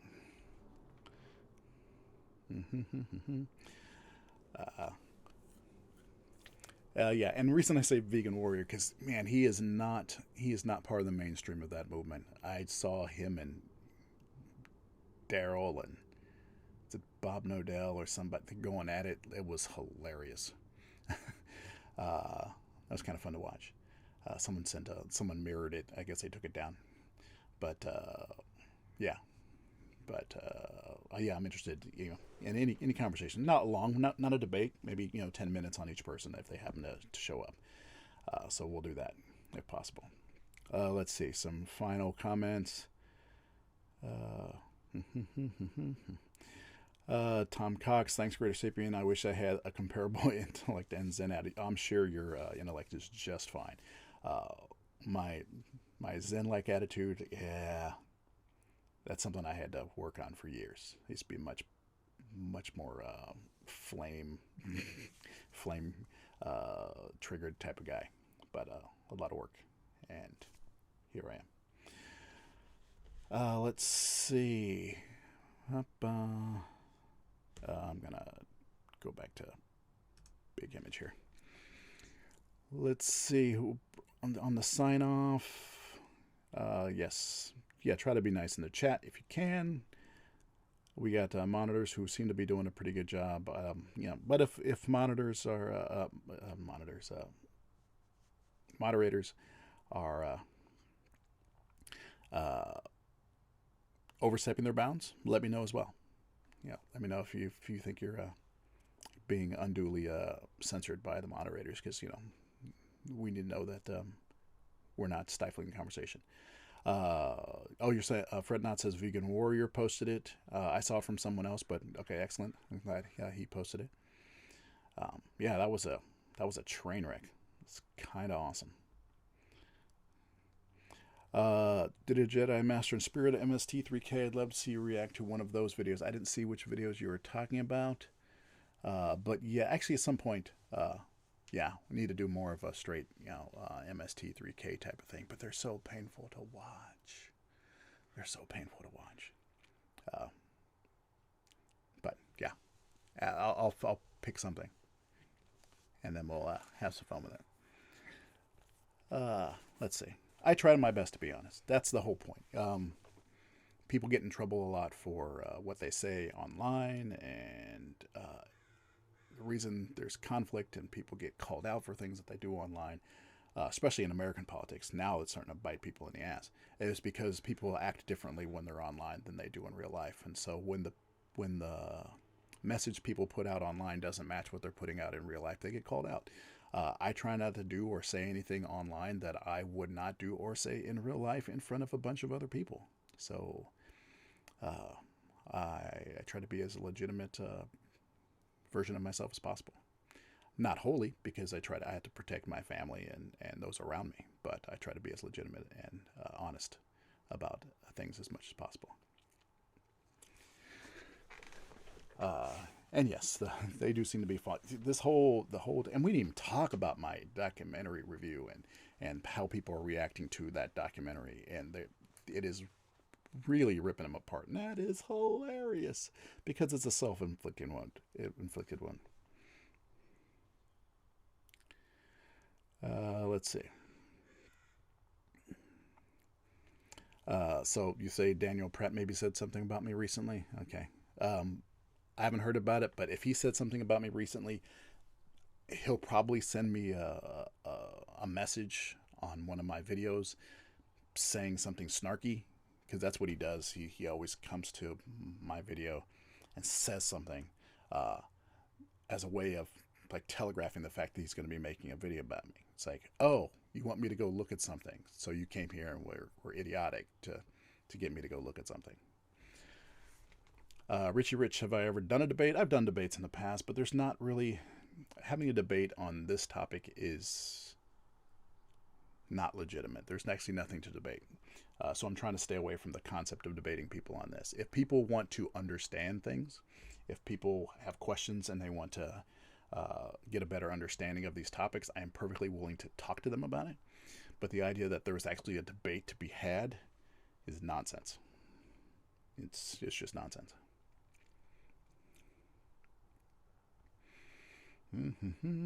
All right, folks. I'm going to sum this up here. All right, so let's see. I have a... you use my videos, hit him with a DMCA. That's just funny. And that's just in terms of DMCA stuff. That is one reason why I'm starting to use this new format with a picture-in-picture and things like that.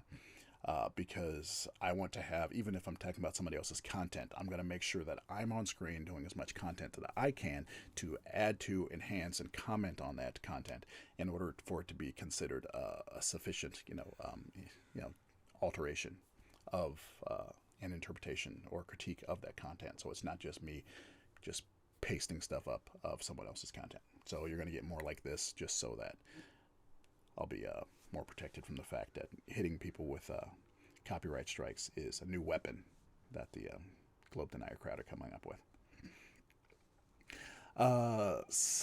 I'm going to be recording a video today in response to probably no more Joker thumbs. I just ran out of things to do with the Joker. I'll come up with some other things. I'm trying to make things pop a little bit more with a little more color when it comes to my thumbnails. Let's see. I'm making a new video today that's based on some, actually, not outrageous claims made by questions by D. Marvel. His facts are wrong, but his questions are legitimate, and they make for a good springboard to talk about some things that I learned when I was doing my worldwide trip. So I will be recording that video today. Hopefully it'll be out tomorrow, the next day. I will definitely put it out for my patrons first, because I've been sadly neglecting them. So they will, people on my Patreon/GreaterSapien, will get first crack at that video. That'll probably go up tomorrow. And then let's see what else is going on. I will be doing a live stream on Friday. I will put up another video advertisement for that.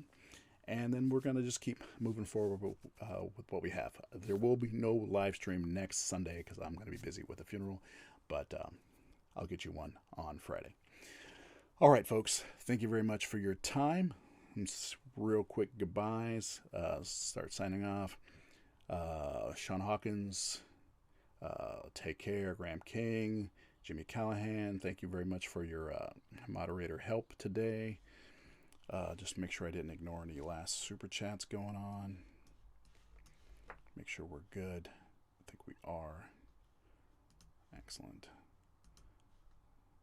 Yeah, I think we are. Okay, excellent. Anybody else in the room real quick? Jen Morgan, bye. Nathan, take care of that knee. And thanks for hitting me up. You were the first person to give me the link to Phuket Word's video. Someone else had said, hey, some crazy person made an hour-long video on you. And I was like, who? But they took a while to get back to me. But during that time, you hit me. You sent me that link. And so I was able to take a look at it last night for a few minutes before. So thank you for the heads up on that. That was great. And it was allowed me to have some good content for this one here. There's a link to Where's Wally's video, The Day the Sun Stood Still. His analysis of the data that came from my flight. Go look at it if you haven't already. Spread the word. And if you haven't already subbed to Where's Wally, do so, please. Hit the thumbs up on this. Hey, spread the word. Let's get to that 30,000 as fast as we can and move on. Tom Cox, peace. Nathan Gallagher, you too. Have a good one. Amy, nice to have you here. Garrett Jacobson, later. And who knows, maybe on this live stream, like the last 10 minutes, maybe I'll publish the live stream and we'll just get as many people in the room as possible and just have chaos for a few minutes. We'll see what happens. Let's see. Cool. All right, people. You know what to do. Try to learn something today that you didn't know yesterday. If you can, help someone else do the same. And while you're doing it, enjoy yourself. Because if you can't enjoy yourself when you're learning and doing things in this world and teaching other people, you're doing something wrong. So take care, everybody. See you again soon. Bye.